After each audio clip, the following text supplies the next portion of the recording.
Livingston Skatepark, built in 1981, has been a hub for skating in Scotland for the last 4 decades.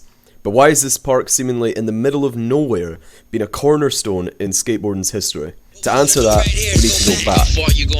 Way back. As we go a little something like this. Hit it.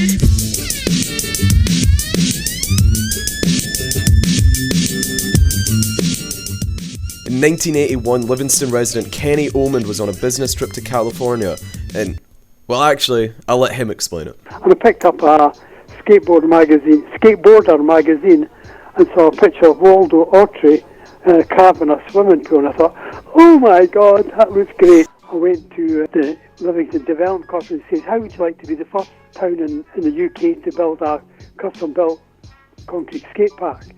And they had kind of an open checkbook at times, so he says, come on and talk to us about it. And talk they did.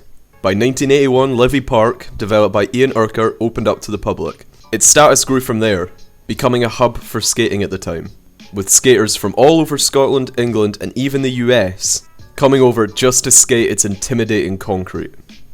There was something for everyone, which I think was definitely what brought all the locals back. And by locals, I mean people living all across the UK. For the Americans, from what I've heard, there were certain parks in the UK that they'd heard about, right? So there'd be Romford, Harrow in London, and then Livingston. They were like known as like the best parks in the UK.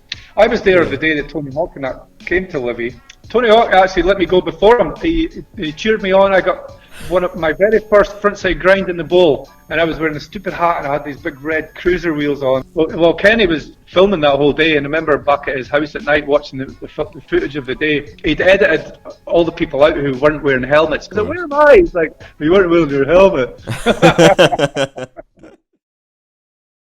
And so to wrap things up, as Livi Park's reputation grew, so too did the park itself. With 2 extensions, one in 1990 and one in 2015, and a facelift, Livi Park still stands today as a monument to skating and a draw for newcomers to the sport.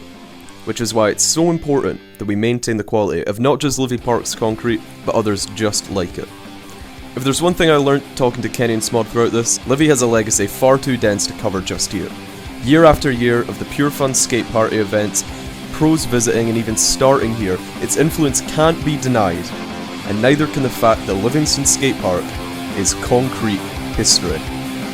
Thank you for watching.